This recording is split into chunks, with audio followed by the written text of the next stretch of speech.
आप सभी को वेलकम करता हूं हमारी यूट्यूब चैनल ग्लोयर स्टडी पर।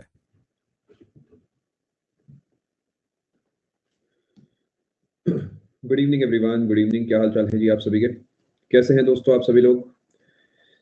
क्या हाल चाल है जी आप सभी के? मैं उम्मीद कर रहा हूँ आप एकदम बढ़िया होंगे। ये क्लास आपकी करीब करीब 10:30 बजे के आसपास चलेगी, 10 से 10:30 के बीच। असी भी बढ़िया। चलो शुरू करते हैं जी आज की कहानी। आज आपकी फाइनल क्लास है तो आपको छुट्टी वाली फीलिंग अब तक आने लग गई होगी कि कल से आपकी जो छुट्टियां हैं, विंटर वेकेशंस कल से आपकी पड़ रही हैं। But make sure you utilise this time because इसके बाद छुट्टियां आपको नहीं मिलने वाली। जहां तक मैं गेस कर पा रहा हूँ इसके बाद आपको होली की 2-3 दिन की मिली तो मिली, अदर देन दैट बहुत मुश्किल है कि आपको छुट्टी मिलेगी। चलो शुरू करते हैं दोस्तों आज की कहानी। ये डाउट्स आप मुझसे चाहे तो यहाँ पूछ सकते हैं, चाहे तो जो है आप अनअकैडमी से ही पूछ सकते हैं। कई दिन अभी आपकी मेरी मेरी जो है क्लास नहीं होगी, तब तक मान लेते हैं आपके कुछ भी फैक्चुअल डाउट्स है, इन जनरल कुछ भी बनता है तो आप सीधा अनअकैडमी को भेजिए, आपके पास सॉल्यूशन आ जाएगा। चलो आज के बाद हमारी जो क्लास होगी वो 3 जनवरी को होगी। 3 जनवरी को भी क्लास आपको शो नहीं हो रही है।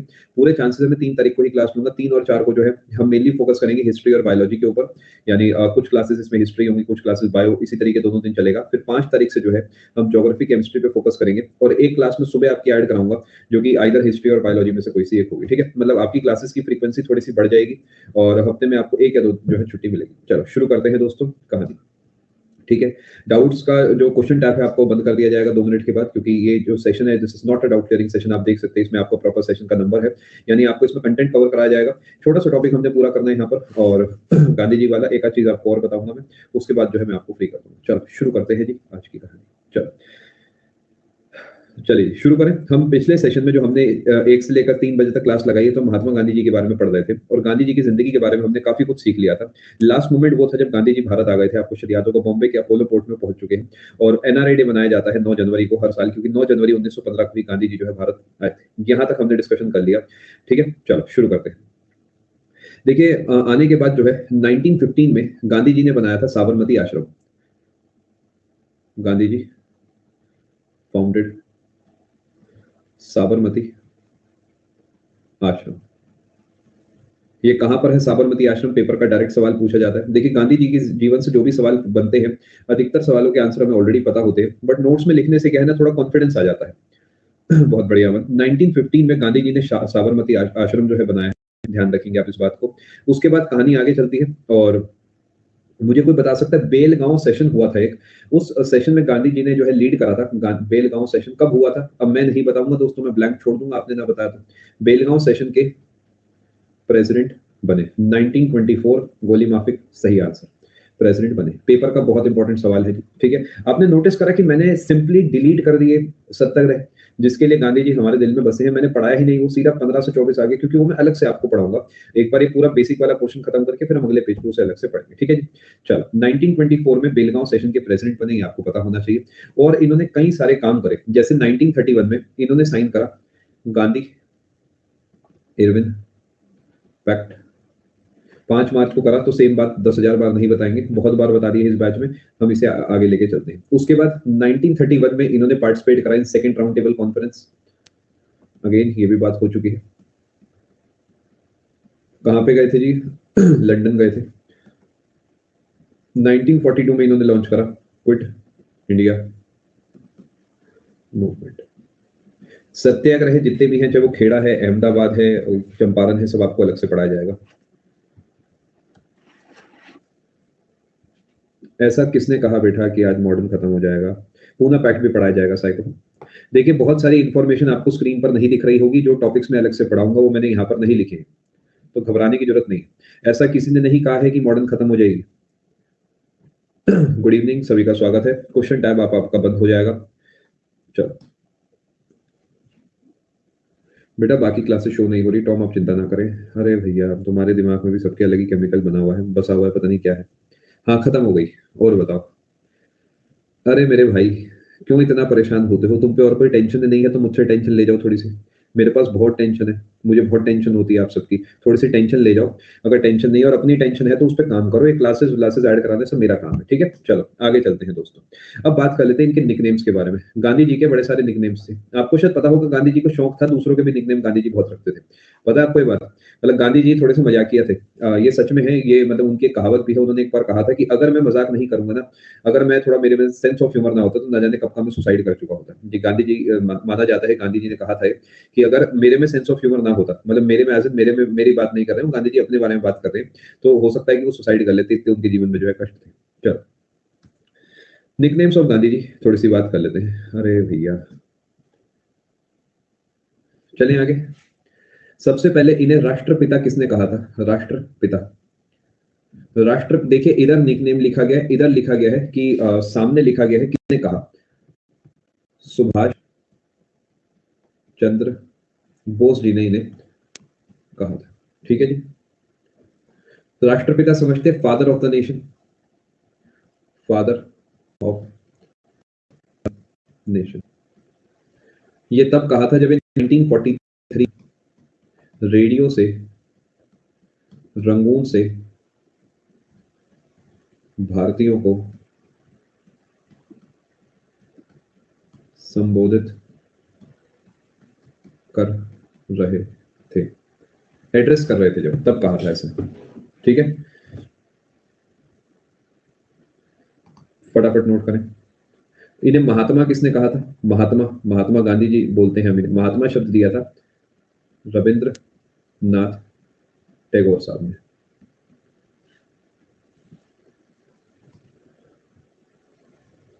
वन मैन बाउंड्री फोर्स, यानी वन मैन आर्मी, अगर आप कहें वन मैन आर्मी, ये किसने कहा था? बहुत बढ़िया जी, लॉर्ड माउंटबेटन। अब सेम बात दोबारा दोबारा नहीं बोलूंगा कि last vice Roy, last governor, first governor general of independent, ये सब बातें नहीं करेंगे जी।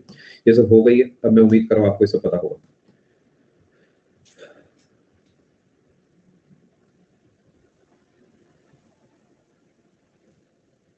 फटाफट नोट करें दोस्तों। नमस्ते जी। चलो, हाफ नेकेड बेगर, विंस्टन चर्चिल। स्लाइड अभी आपको दिखा देता हूँ, थोड़ा जल्दी जल्दी नोट करें बेटा। ये पीएम थे ब्रिटेन के एक जमाने में, अब इन्होंने बात कही थी। कोई बात नहीं, आप कल या रात को सोने से पहले देख लेना। गांधी जी ने बहुत सारी किताबें लिखी चार्ली, जिसमें कुछ मैंने आपको लिखवा दी थी। चले आगे।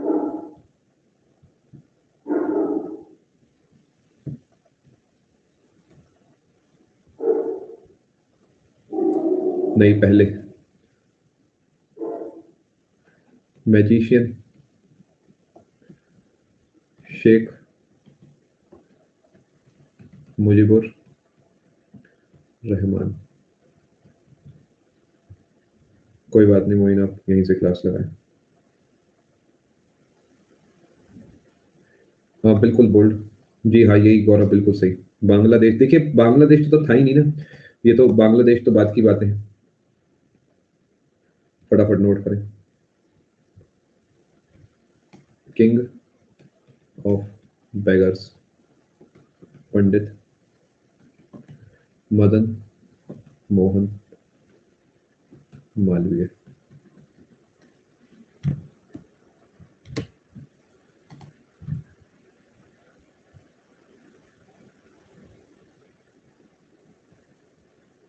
जी हाँ, निक नेम्स है गांधी जी के। बापू किसने कहा था? कबीर के अलावा बताना, क्योंकि पेपर तो आपको यहां से पूछेगा। बताए। पंडित जवाहरलाल नेहरू। आप शायद नोटिस कर पा रहे हो मैं कहानियों को खींच नहीं रहा हूं अननेसेसरीली, बिकॉज देखिए महात्मा गांधी जी के जीवन पे हम पूरा एक कोर्स लगा ला सकते हैं, है ना, क्योंकि इन लोगों ने इतना काम करा है हमारे देश के लिए, बट अपने लिए जो काम का है अपने को वो पढ़ना है बस।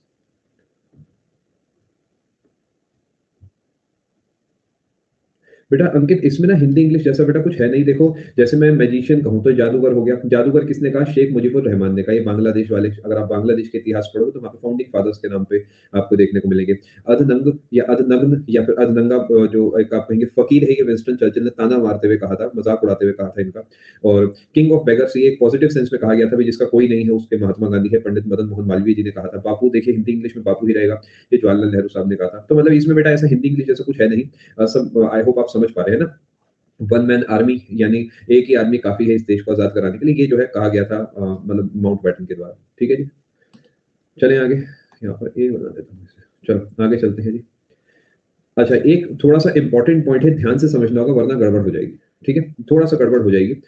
राजेंद्र प्रसाद जो है ना, हमारे पहले राष्ट्रपति, वॉज नोन एज, ये ऐसे ही नोट करना है, बड़ा इंपॉर्टेंट पॉइंट है, अजात शत्रु। इन्हें हम अजात शत्रु के नाम से जानते हैं। देखिए अजात शत्रु जो शब्द है ना, ये कहता है अजात शत्रु, यानी शत्रु वो शत्रु मतलब एनिमी, अजात मतलब जो नहीं जन्मा, यानी अजात शत्रु वो होता है जिसका शत्रु जन्मा ही नहीं। एक जमाना था जब हरियंक वंश में एक दूसरे नंबर पे राजा आया था जिसने अपने पिता की हत्या करी थी। वो निगेटिव सेंस में उस समय यूज करा गया था, इतना पावरफुल है कि इसका शत्रु जन्मा ही नहीं, हाथों हाथ मार देंगे ऐसा वैसा। बट आज के टाइम पे जो है ना, अजात शत्रु का जो शब्द हम राजेंद्र प्रसाद जी के लिए इस्तेमाल करते हैं, एक बड़ी ही पॉजिटिव सेंस में करते हैं कि इतने अच्छे इंसान है कि अगर कोई दुश्मन भी इनसे बातचीत करने आएगा, ये उसे भी अपने दिल के कोने में जगह देंगे और उसे भी अपना बना लेंगे। यानी इनका कोई दुश्मन है ही नहीं। ठीक है, यानी इन्हें आमतौर पर आधुनिक युग का अजात शत्रु कहा जाता है। बट राजेंद्र प्रसाद जो खुद है ना, इन्होंने महात्मा गांधी जी को सेम टाइटल दिया था, अजात शत्रु कहा। समझ गए क्या कहानी? यानी आप मुझे किसी नाम से जानते हो, मैं वैसे किसी और को उस नाम से जानता हूं। जैसे मान लेते हैं आप मुझे कहते हो सर, आप तो फॉर एग्जांपल ए टाइटल है मेरा, लेकिन मैं अपने किसी और को ए टाइटल से जानता हूं। ये कुछ कहानी है, समझ पाया बात को?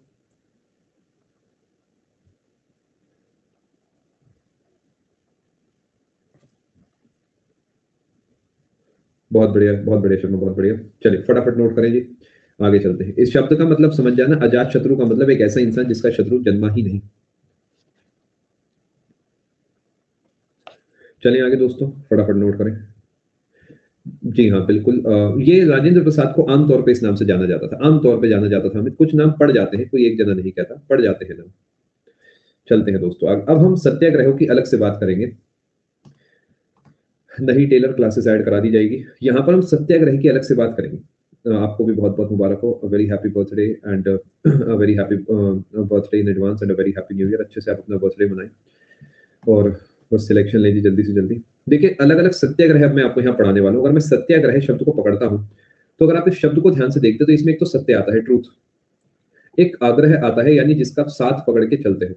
यानी सत्याग्रह कहता है कि मैं जो सच है उसका साथ लूंगा और फिर जीत के दिखाऊंगा। समझ पा रहे हैं आप बात को? सत्याग्रह ये जो कॉन्सेप्ट है, इसमें दो चीजें बहुत इंपॉर्टेंट है, ट्रूथ यानी आप सच का साथ देंगे, और एक नॉन वायलेंस यानी आप बिना हिंसा करे जो है अपने मकसद को हासिल करेंगे। तो ये दो एलिमेंट हैं जो गांधी जी के सत्याग्रह के सबसे इंपॉर्टेंट एलिमेंट्स हैं, और ये पेपर के पूछे हुए सवाल है, तो नोट कर लेना फटाफट। चलिए आगे बेटा, क्वेश्चन टैब में एंड में ओपन करूंगा अगर पॉसिबल हो पाया तो, क्योंकि ये थोड़ा सा ना पढ़ाने वाला सेशन है, तो मैं फटाफट से ये क्वेश्चन करूंगा, उसके बाद आपके डाउट्स लूंगा।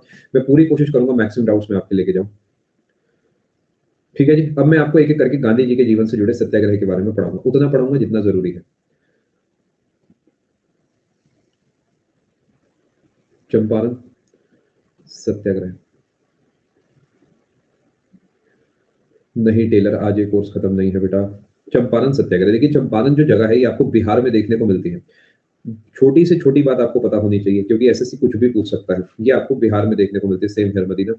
चंपारण सत्याग्रह में क्या हुआ था मैं आपको बताता हूँ। देखिए कहानी ये है कि सबसे पहले आपको पता होना चाहिए इंडिगो फार्मिंग से एसोसिएटेड है, इंडिगो फार्मिंग से एसोसिएटेड है चंपारण सत्याग्रह। इंडिगो यानी नील की जो खेती है उससे जुड़ा है। नील एक ऐसी फसल है जो कि क्या करता है, बहुत आप कहेंगे बहुत ज्यादा न्यूट्रिशन जो है जमीन का खींच लेता है, यानी जो जमीन है उसे बहुत ही जल्दी अनफर्टाइल या इनफर्टाइल बना देता है। ठीक है, समझ पा रहे हैं? और यहाँ पर अंग्रेजों ने क्या करा कि जो वहां के किसान है वो कहा करते थे कि भाई हम जो है ये नहीं बोएंगे, इससे हमारी मिट्टी खराब हो जाती है। तो यहाँ पर एक रूल कायम कर दिया, इस रूल को बोला जाता था 3 कठिया सिस्टम।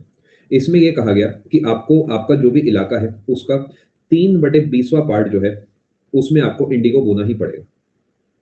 ठीक है जी, उसमें आपको इंडिगो बोना ही पड़ेगा।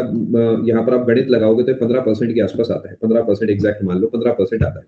अब देखिए 15% कम नहीं होता, क्योंकि जमीन खराब होगी तो 15% भी बहुत बड़ी बात है किसान के लिए। तो पूरा जीवन, उसके बच्चों का जीवन वो सोचेगा तो 15% अगर वो बोएगा तो काफी बड़ा पोर्शन खराब हो जाएगा, प्रॉफिट उसका उसी में चले जाएगा। अब यहाँ पर जो 3 कठिया सिस्टम के खिलाफ जो है लोग विद्रोह कर रहे थे, बट अंग्रेजों का तो आपको पता ही है, जो मारपीट कर रहे थे, कुटाई उटाई करते थे। तो इस बात को मद्देनजर रखते हुए गांधी जाते हैं और यहाँ पर रिवोल्ट करते हैं। और गांधी जी जाते हैं कहां पर, चंपारण 1917 में, और यहाँ पर रिवोल्ट करते हैं। ठीक है जी, समझ पा रहे हैं बात को। और ऐसा रिवोल्ट करते हैं, ऐसा रिवोल्ट करते हैं बिना हाथापाई करे, बिना कुछ करे, कि पूरे तरीके जो है अंग्रेज इनके सामने झुक जाते हैं। क्या मैं उम्मीद कर रहा हूँ बात समझ पा रहे हैं? और उसके बाद इन्होंने ये भी कहा कि जितना आपने वसूल लिया है ना, उसमें से भी जो है पैसा हमें वापसी करो, उसका 25% वापसी करो हमें अभी के अभी। Welcome to Goa Singh. और इसमें ये पूरे तरीके सक्सीड हुए थे, इसी वजह से यहाँ के बाद ये बहुत पॉपुलर हो गए थे।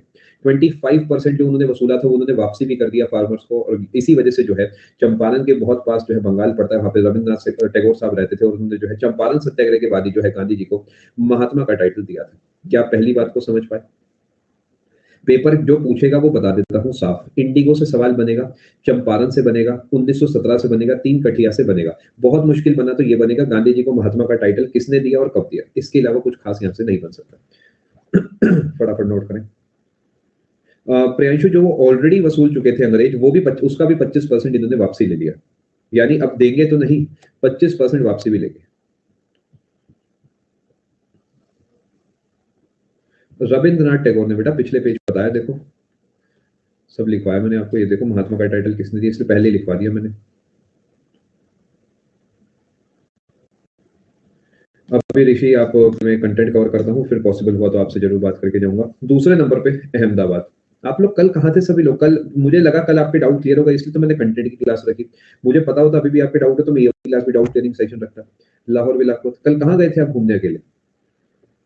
देखिए मैं तो आपके लिए हमेशा ही तैयार रहता हूँ, मैं तो रोज 3-4 क्लासेस रख चुका हूँ, कल सभी के डाउट क्लियर कर दिए। उसके बाद मैंने सोचा कंटेंट कवर कराता हूँ। डाउट हो गया, खत्म ही नहीं हो रहा सर। अहमदाबाद लैग आ रहा है, रुकिए मैं वेट कर लेता हूँ।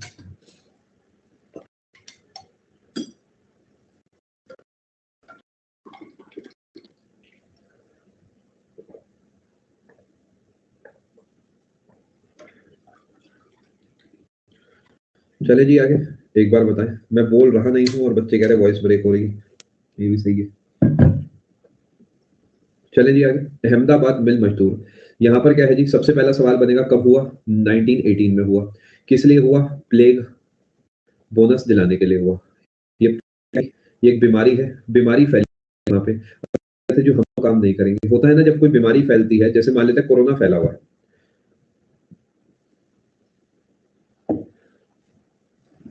रुकिए मैं रिफ्रेश कर, एक कंफर्म करेंगे आप सब आवाज साफ आ रही है।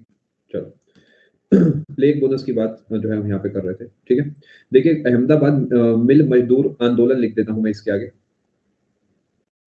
ठीक है। फिर आप इसे ऐसे भी लिख सकते हैं, अहमदाबाद सत्याग्रह, एक ही बात है, ठीक है।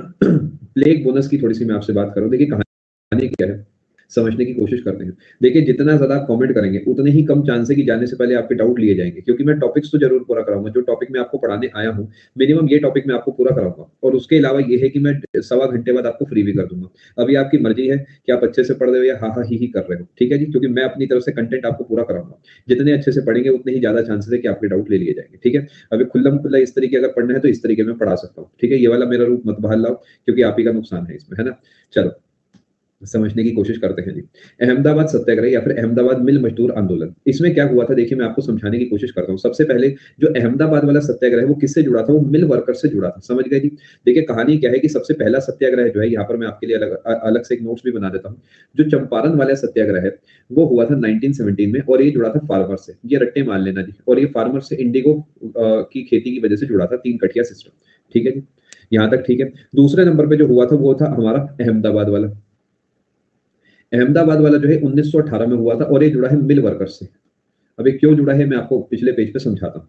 अहमदाबाद में जो सत्याग्रह हुआ था वो जुड़ा था मिल वर्कर से, और हुआ क्या था कि जब प्लेग फैला था, प्लेग होती है एक बीमारी, चूहे से एक बीमारी फैलती है, तो क्या प्लेग अगर फैला है तो उसकी वजह से वहाँ की जनता काम पे नहीं जाना चाहेगी, बिकॉज देखिए आजकल तो सैनिटाइजर है, ये है वो है, कोविड से बचा जा सकता है मास्क पहन के, बट एक जमाना था जब पता था कि जाएंगे तो हो सकता है वापसी नहीं आएंगे, बीमारी अपने घर ही लाएंगे, तो उसमें कोई काम पे नहीं जाना चाहता था। तो इस चक्कर में क्या हुआ, इन्होंने अंग्रेजों ने शुरू में जो प्लेग बोनस है वो दिया 80%, आप कहेंगे 75%, अगर आप एग्जैक्ट नंबर में थोड़ा सा खेलते हैं 75%, ये हुआ प्लेग बोनस इनिशियली। यानी शुरुआत में क्या था कि अगर मैं 10 करता हूं तो मुझे 17.5 ओवर टाइम नहीं मिलता, जैसे जिससे कि लोगों को अट्रैक्ट करा जाए पे आओ, एक ऐसी चीज है जिससे इंसान खींचा चला जाता है।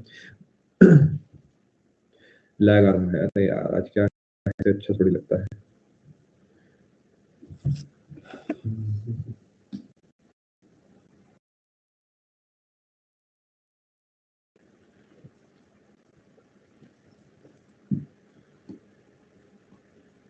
प्लेग बोनस जो है इन्हें 75% इनिशियली जो है दिया गया था, बट जैसे ही प्लेग खत्म हुआ तो इसे डाउन कर दिया गया था, कहां पर, 20% पे, समझ गए।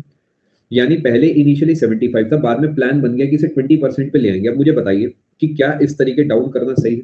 अगर किसी की तनख्वाह बढ़ाई गई है तो एकदम आप ऐसे उसे नहीं गिरा सकते, ठीक है। अब 20% के खिलाफ जो है मिल मजदूर स्ट्राइक कर रहे थे, और इन्हें गांधी जी सपोर्ट करते हैं, और फाइनली जो है एक रकम तय होती है यहाँ पे कि 35% पे जो है फाइनल बोनस तय कर दिया गया, ये हो गया फिक्स। क्या बात को आप समझ पाए? यानी 75 से डाउन अंग्रेज चाह रहे थे 20 पे आ जाए, इन्होंने 35 को उसे फिक्स करा दिया। ये था इनका सेकंड सत्याग्रह, जो कि मिल वर्कर्स से जुड़ा हुआ था, ठीक है जी। 75% बोनस इनिशियली था, बाद में 20% करने का प्लान था, लेकिन 35% पे वो लॉक हो चुका है। यानी 35% पे इसे फिक्स कराकर गांधी जी ने दूसरा सत्याग्रह जो है वो अपने नाम कर लिया। ये छोटा सा फैक्ट आप यहाँ ध्यान रखेंगे कि चंपारण सत्याग्रह के लिए इन्हें राजकुमार शुक्ला जी ने इन्वाइट करा था, ये आप नोट अपने पास कर सकते हैं। इन्होंने इन्वाइट करा था गांधी जी को, आर के शुक्ला बोला जाता है, राजकुमार शुक्ला बोला जाता है, ये आप अपने पास नोट कर सकते हैं, ठीक है। जैसे कोई 100 रुपए कमाता है तो उसे 175 मिलेंगे, लेकिन बाद में कहा जी नहीं अब तो बीमारी कम हो गई है, इसे वापसी 120 पे ले आओ, तो इस चक्कर में जो है जो मिल वर्कर्स है वो विद्रोह कर रहे थे, और फाइनली वो 135 पर तय हो जाता है, ऐसी कहानी थी, ठीक है जी। आगे चलते हैं जी, तीसरे नंबर पे आता है खेड़ा सत्याग्रह। ये भी हुआ था 1918 में, ये हुआ था जी गुजरात में, अहमदाबाद भी गुजरात में ही है, ये भी गुजरात में ही, ठीक है जी। अब यहाँ पर ये मिले थे पहली बार, माना जाता है, या पहली बार ऑफिशियली आपस में जो है एक टीम बन के काम करा था सरदार वल्लभ भाई पटेल से Gandhi ji, teams up with Vallabh भाई पटेल, महात्मा गांधी जी, ठीक है। और ये करा गया था मेनली किसानों के लिए ही, पीजेंट्स के लिए। अब ये क्यों करा गया था, क्या करा गया था, मैं आपको समझाता हूँ। जो किसानों की फसल थी वो एक्चुअली सिर्फ 25% ही हो पाई थी, इतनी ही हो पाई थी, ओनली 25% जो है क्रॉप थी इनकी कामयाब हो पाई थी। तो क्या ऐसे में उम्मीद करी जाती है कि यहाँ पर सरकार जो है आपकी बात सुनेगी? क्योंकि अचानक जब फसल ही नहीं हुई तो कहाँ से जो है पैसा दिया जाएगा? तो इस चक्कर में जो है किसान बड़े परेशान थे, और यहाँ पर गांधी जी और सरदार वल्लभ भाई पटेल मिलकर जो है उनसे कंसेशन की डिमांड करते हैं। बट आप जानते हैं कि वो अपने रेवेन्यू से तो बिल्कुल भी समझौता नहीं करेंगे। देखिए होता क्या था, टैक्स लगता था, यानी आपको मान लेते हैं मेरे पास 1 बीघा जमीन है तो उस पर मुझे 100 रुपए देने हैं। अब मैं 100 रुपए तभी दूंगा जब मेरी फसल बढ़िया से उगेगी और मैं उससे 500 कमाऊंगा। अब जब मेरी फसल ही 150 की हुई है, 100 में उन्हें दे दूंगा तो मैं खाना कैसे खाऊंगा? क्योंकि देखिए ये किसानी है, ये फसलें 6 महीने में एक बार उगती है, तो ये एक बार की मेहनत नहीं है, 6 महीने की दिन रात की मेहनत है। आई होप आप समझ पा रहे हैं, ये तनख्वाह नहीं है जो हर 30 तारीख को आ जाएगी, इसमें पूरा जीवन लगा होगा, 6 महीने साल लगे होंगे तब जाके वो थोड़ी सी फसल बनी।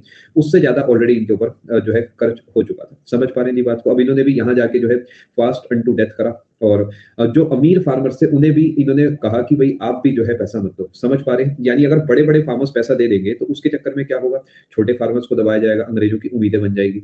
तो इन्होंने जो है लोगों को जो है बहुत ज्यादा आप कहेंगे मोटिवेट करा कि भले ही आपके पास पैसा है उसे मत दो, समझ पा रहे हैं बात को। यानी आपके पास आप दे सकते हो पैसा, आपने ऑलरेडी इतना सेविंग कर रखी है, बट अगर आप दोगे तो गरीबों से भी लिया जाएगा, ठीक है। तो इस चक्कर में जो है ये भी एक सक्सेसफुल सत्याग्रह साबित होता है। 3 मैंने आपको चीजें बताई हैं, तीसरे वाले को भी मैं यहाँ पर आपके लिए लिख देता हूँ, ये है खेड़ा 1980 पीजेंट्स, ठीक है जी।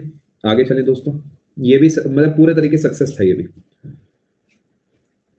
चौथे नंबर पे आता है जी रॉलेट सत्याग्रह 1919। कहा गया कि जो इंडियंस है वो टेररिस्ट है, ऐसा कहा गया अंग्रेजों के द्वारा कि आतंकवादी हैं इनमें से कई सारे लोग, ऐसा है वैसा है, और इस चक्कर में हमें मजबूरन एक कानून लाना पड़ रहा है। ये सिर्फ कहने की ही बातें थी, एक्चुअली क्या था, हमारा फ्रीडम जो है उसे खत्म करा जा रहा था। मैं आपसे मिलने आया हूँ और मुझे कैद करके ले जाएंगे और कहेंगे जी तुम तो एक आतंकवादी हो, तुम्हारी वजह से ऐसा ऐसा होने जा रहा था, you are planning out something. किसी ना किसी बहाने से जो है हमें कैद कर दिया जाएगा, समझ पा रहे हैं। 2 साल तक डिटेन करा जा सकता है मुझे बिना किसी बात पे, कोई वारंट नहीं, कोई कुछ नहीं। 2 साल कितना है, आप इमेजिन करके देखें। आपकी नोटिफिकेशन नहीं आती 2 महीने तो आप कितने परेशान हो जाते। 2 साल तक मुझे ऐसे ही कैद कर दिया जाएगा। तो इसके खिलाफ जो है गांधी जी ने कॉल करा नेशन वाइड स्ट्राइक। इसमें था कि रॉलेट एक्ट में था, रॉलेट एक्ट में arrest without warrant and detention up to 2 years। 2 साल तक के लिए मुझे कैद कर दिया जाएगा। क्या बात को आप समझ पा रहे हैं? फटाफट इसे नोट करें। लेकिन नेशन वाइड जो स्ट्राइक थी ये एक्सपेक्टेड नहीं थी कि उस तरीके होगी। इन्होंने सोचा था कि नेशन वाइड स्ट्राइक जो है नॉन वायलेंट होगी। इनकी एक्सपेक्टेशन ये थी नॉन वायलेंट जो है स्ट्राइक्स होंगी, बट ऐसा हुआ नहीं था।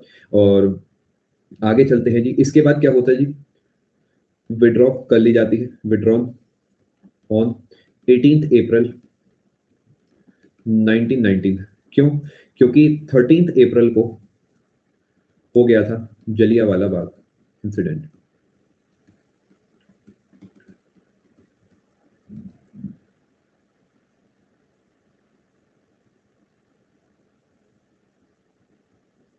इससे आपको यह भी सीखने को मिलता है कि नॉन कॉपरेशन मूवमेंट से पहले भी एक नेशन वाइड स्ट्राइक हो चुकी थी। ये आपको सिर्फ उन्हीं किताबों में मिलेगा जो पीसीएस से यूपीएससी की तैयारी के लेवल की किताबें हैं। छोटी किताबों में जो कि डायरेक्ट बातें लिखते हैं उसमें कहीं नहीं मिलेगा कि पहली जो नेशन वाइड स्ट्राइक हुई थी वो रॉलेट सत्याग्रह के लिए हुई थी। और उसके कुछ ही समय के बाद क्योंकि जलियांवाला बाग होगा तो हम इसे विड्रॉ करके पूरे तरीके की नॉन कॉपरेशन मूवमेंट को स्टार्ट करेंगे। जी हाँ मोइन, क्योंकि गांधी जी वायलेंस के पूरे तरीके के खिलाफ थे। क्योंकि ऋषि गांधी जी जो है वो वायलेंस से पूरे तरीके खिलाफ थे और इन्हें दिख गया था कि अंग्रेजों ने जो कर दिया है, इसे कहा गया था गांधी जी के द्वारा हिमालयन ब्लंडर, कि ये क्या ही कर दिया आपने। और इसीलिए इन्होंने जो है एक नए सिरे से शुरुआत करना पसंद करा। इसे हिमालयन ब्लंडर कहा गया था कि क्या ही कर दिया आप लोगों ने। फटाफट नोट करें।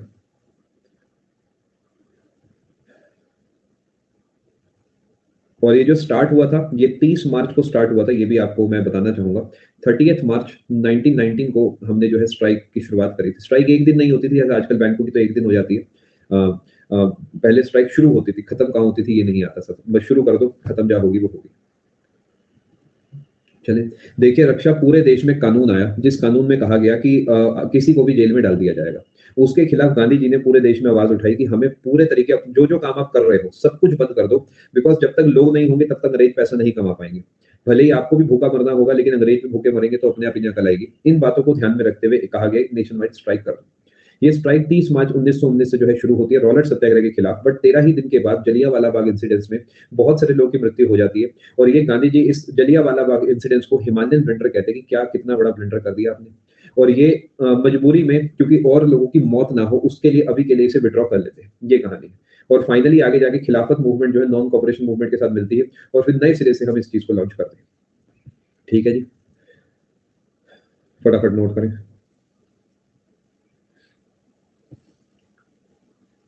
अरे भैया मजा वजा आ रहा है नहीं आ रहा? पक्का? जब मैं पढ़ाता हूँ तो भैया मैं अपना हाथ नहीं रोकता। जो मैक्सिमम है वही देते चल रहा हूँ इस समय। मैं ये नहीं सोच रहा कि आप तो बस CHSL ही देने जा रहे हैं। मैं ये सोच रहा हूँ आप सीख जाए, सिलेक्शन तो अपना करा ही लेंगे आप।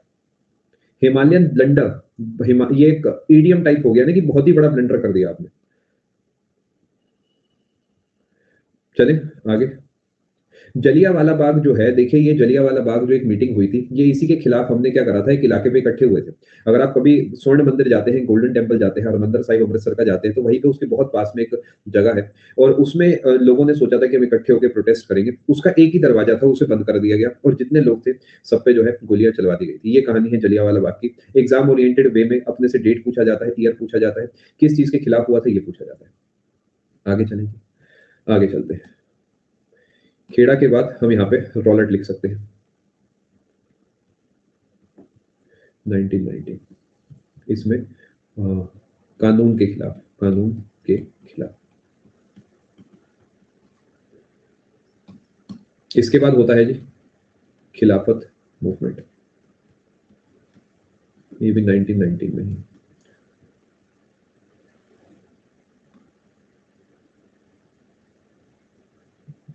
बिल्कुल आप सही कह रहे हैं प्रशांत, ये कौन सा नंबर है, आप 5वां नंबर कर देते हैं इसे।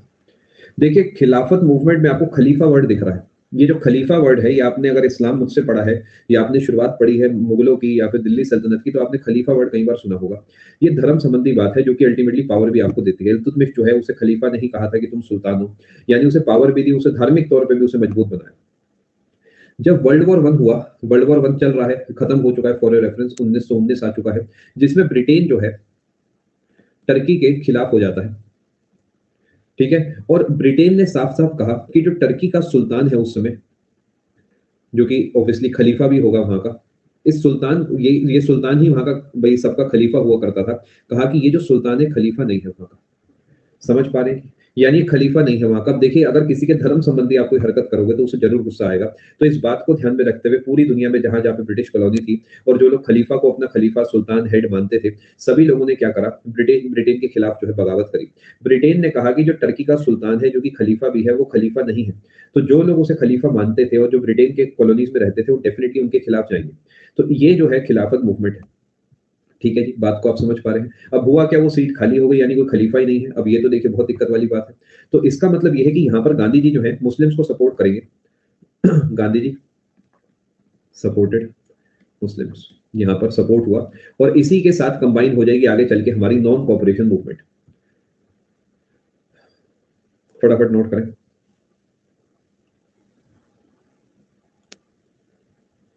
चलो छठे नंबर पे आएगा नॉन कोऑपरेशन मूवमेंट। 1 अगस्त 1920 से शुरू होती है और यहां से जाती है फरवरी 1922। कहानी याद नहीं रहती कोई बात नहीं बेटा, आप डेट्स को याद कर लो, कोई दिक्कत नहीं बेटा। कहानी याद नहीं रहती तो अपने काम का डेटा है बस, अगर डेटा याद कर सकते हो तो बहुत अच्छी बात है।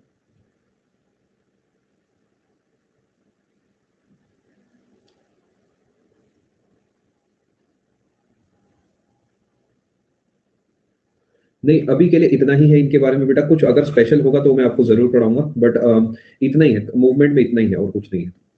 नॉन कॉपरेशन मूवमेंट जो है आपकी चलती है 1 अगस्त 1920 से और फरवरी फरवरी तक जाती है। ये बहुत पॉपुलर मूवमेंट था, पहली बार इतना बड़ा कोई मूवमेंट हुआ था देश में, बट ये जो है विड्रॉ कर लिया गया था due to Chauri Chaura incident. Chauri Chaura एक जगह है जहां पर जो है मतलब ये है कि गांधी जी ने साफ कहा था कि वायलेंस नहीं होनी चाहिए चाहे जो हो जाए। और यहाँ पर 5 फरवरी 1922 को ऐसी वायलेंस हुई कि वहां पे ब्रिटिश ऑफिसर्स को मार दिया गया, थाने जला दिए गए। ये यूपी में जगह है, गोरखपुर के पास पड़ती है उत्तर प्रदेश में।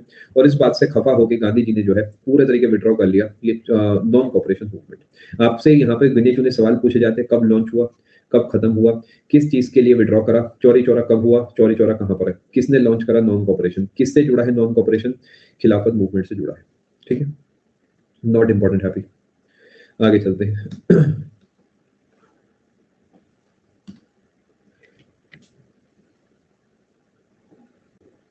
चलें आगे, अगले पेज पे चलते हैं जी। सिविल डिसओबीडियंस मूवमेंट 1930 1930 से 31 तक चलेगा, 1930 लिख लेते हैं अभी के लिए। देखिए कहानी क्या है कि सिविल डिसोबीडियंस मूवमेंट जो है, इस समय तक हम पूरे तरीके डिमांड कर रहे थे पूर्ण स्वराज। शायद आपको याद होगा पूर्ण स्वराज जो है हमारा एक तरीके से नीड था, हम चाहते थे पूर्ण स्वराज हमें मिल जाए। तो ऐसी एक चीज ढूंढी गई। इस बारे में मैं आपको वैसे डिटेल में आगे पढ़ाऊंगा। तो ये टॉपिक जो हमारा सिविल डिसोबीडियंस मूवमेंट है, ये आपको दोबारा पढ़ाया जाएगा। तो अगर आपको अभी आपको कम समझ आया तो चिंता आपको नहीं करनी है। गांधी जी ने नमक ही क्यों चुना? सवाल ये है क्योंकि नमक जो है ना वो हमारे आपने सुना होगा नमक हमारी इज्जत तक से जुड़ा है। नमक ही क्यों चुना, चीनी क्यों नहीं चुनी? सर वो तो फ्री है, सस्ता है। नहीं, नमक जो है हमारे एक्चुअली हमारे आपने सुना ना, मैंने तुम्हारा नमक खाया। तो नमक खाने का मतलब है एक बेसिक नीड है, और सबसे बड़ी बात है हमारी ईगो से, सेल्फ रिस्पेक्ट से, कमिटमेंट से जुड़ा है। इस देश का नमक, बिल्कुल सही आप कह रहे हैं। तो इसी वजह से क्या है कि हमारे सभी से कनेक्टेड है, अमीर से अमीर, गरीब से गरीब जो है रोज दिन में 3-4 बार नमक खाता है। ईमानदारी जो है नमक से जुड़ी है, इज्जत नमक से जुड़ी है। इसी वजह से नमक को यहाँ पर चुना गया था और सॉल्ट टैक्स लिया जाता था अंग्रेजों के द्वारा। अब इन्होंने कहा नमक तो ऐसी चीज है जिस पर टैक्स लेना पाप है, क्योंकि ये तो एक एसेंशियल आइटम है, ये तो ऐसी चीज है जो कि बहुत ही सस्ती है, तो इस पे आप किस बात का टैक्स ले रहे हो? तो ये नहीं माने। तो इन्होंने सॉल्ट टैक्स के खिलाफ और व्याकरण में पूर्ण स्वराज को जान देने के लिए इन्होंने इसके लिए क्या करा सिविल डिसोबीडियंस मूवमेंट के खिलाफ सिविल डिसोबीडियंस मूवमेंट करा। ध्यान रखेंगे 12 मार्च को इन्होंने शुरू करा डांडी मार्च स्टार्टेड। कहां से शुरू हुई थी जी, कोई बता सकता है? मैं बहुत बार आपको ये बात पढ़ा चुका हूं। नींद आ रही है बेटा, बिल्कुल सो जाए, आप आराम से कल देख लेना क्लास। फ्रॉम साबरमती आश्रम। और कहां पे जाके पूरी हुई? कंप्लीटेड डांडी में। कब हुई जी, कोई बता सकता है? 6 अप्रैल 1900। ठीक है जी, अभी के लिए हम इतना ही यहाँ पे कवर करेंगे। बाकी जो है हम आने वाले समय में कवर करेंगे। इसके बाद 3 राउंड टेबल कॉन्फ्रेंसेस होती हैं, गांधी इरविन पैक्ट होता है। गांधी इरविन पैक्ट आपको अलग से पढ़ाया जाएगा एज अ टॉपिक। अगले पेज पे कुछ डेटा लिखूंगा आपके लिए मैं।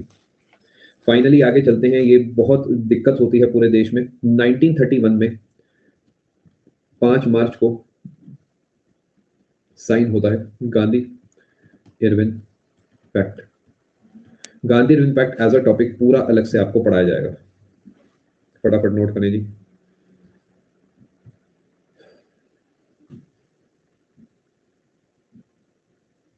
बिल्कुल पूछे। ये कोस्ट पे पड़ता है, गुजरात कोस्ट पे पड़ता है। इसके बाद 1932 में होगा पूना पैक्ट, जो कि होगा महात्मा गांधी जी एंड B.R. अंबेडकर के बीच में। For your information, Gandhi Irwin pact अलग से पढ़ाया जाएगा, पूना पैक्ट अलग से पढ़ाया जाएगा। ये सिर्फ इसलिए बोला जा रहा है जिससे कि आपके मन में ये ना हो कि सर ने बहुत शॉर्ट में टॉपिक पढ़ा दिया। गांधी जी ने नॉन वायलेंस क्यों चूज किया? बिकॉज इससे सिर्फ और सिर्फ उसका नुकसान होता है जो बुरा है। कोई सा भी इंसान का किसी की भी जान नहीं जाती। इसमें जो है बीइंग ह्यूमन, आपके अंदर जो एक ह्यूमन छुपा है, आप कितने ही बुरे क्यों नहीं हो, उसे जगाया जाता है और आपसे छीना नहीं जाता, आपसे लिया जाता है। अगर मैं आपसे कोई चीज छीन लूंगा ना, तो आप कल भी उम्मीद करोगे कि काश ये मुझे वापसी मिल जाए। लेकिन अगर मैं आपके अंदर की वो अंतरात्मा को जगा के कहूं कि नहीं यार मैं तो गलत था, हाँ ये चीज इसी का हक है, इसे ही दे देती हूँ, तो उस केस में आप उसे वापसी छीनने की कभी कोशिश नहीं करोगे। That is a permanent transfer of things. I hope you are understanding. Without any loss, कोई लॉस नहीं, सिर्फ जो कर रहा है उसी के शरीर को कष्ट है और किसी को नहीं। आगे चलते हैं। 1940 में हुआ इंडिविजुअल सत्याग्रह, ये आपको पढ़ा दिया गया है सत्याग्रह। Good evening. और 1942 में हुआ क्विट इंडिया मूवमेंट। मैं उम्मीद कर रहा हूं आपको अलग से मैं यहाँ पर इंडिविजुअल सत्याग्रह जो है अगस्त ऑफर के खिलाफ हुआ या फिर quit India movement Cripps mission के खिलाफ हुआ, ये बातें मैं बिना बताए भी मैं उम्मीद कर रहा हूं मैं आगे बढ़ सकता हूं, क्योंकि मैं आपको 5 से 6 बार ये बात इस कोर्स में बता चुका हूं। ठीक है, डू और डाई इन्हीं से जुड़ा है। डू और डाई जो है आपको यहीं पर जो है कहा गया था, डू और डाई, या करो या मरो। ठीक है जी, यहाँ पर आपका गांधी जी वाला टॉपिक समाप्त होता है जी। गांधी जी का टॉपिक यहाँ पर खत्म होता है। सबसे पहले बताएं कुछ बढ़िया सीखा आपने? ये कोर्स यहाँ पर खत्म नहीं हुआ है। This is just for your information. Classes by tomorrow evening और the next day to tomorrow या फिर परसों तक ऐड हो जाएंगी। आज 27 तारीख है, 29 की शाम तक आपको क्लासेस दिख जाएंगी। ठीक है, गांधी जी की डेथ बेटा मैंने आपको स्टार्टिंग में सुबह सुबह ही लिखवा दी थी, जब पिछला हम जो है 30 जनवरी 1948 की बात करते हैं, नाथूराम गोडसे ने उन्हें जो है गोली मारी थी। ये मैं आपको सुबह सब लिखवा चुका हूँ। ठीक है, यहाँ पर आपका आज का सेशन कंक्लूड होता है। जो जाना चाहे जा सकता है। आने के लिए आप सभी का बहुत बहुत धन्यवाद। ख्याल रखें अपना। आप सभी को नए साल की बहुत बहुत शुभकामनाएं। अच्छे से अपनी तैयारी करें। आप सभी को मेरी तरफ से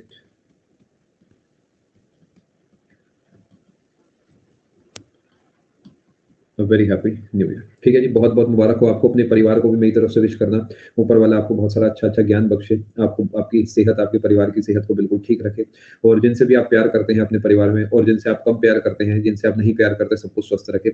और सबसे इंपॉर्टेंट बात है, आपका सिलेक्शन हो जाए बढ़िया से जिस पोस्ट पे आप चाहते हैं। ठीक है जी, आप सभी को वेरी हैप्पी न्यू ईयर। मिलते हैं आप सभी से 3 जनवरी को, आपसे मुलाकात होगी मेरी। ठीक है, आने के लिए आप सभी का बहुत बहुत शुक्रिया, ख्याल रखें अपना, थैंक यू। ठीक है, 3 जनवरी को आपसे मेरी मुलाकात होगी। अब आपके मैं डाउट्स ले रहा हूँ, और सिर्फ और सिर्फ अब डाउट्स बचे हैं सेशन में। अगर आप इस वीडियो को रिकॉर्डेड देख रहे हैं, you can simply and it here, कोई दिक्कत की बात नहीं है। ठीक है, ख्याल रखिए अपना, आने के लिए आप सभी का बहुत बहुत शुक्रिया, थैंक यू सो मच।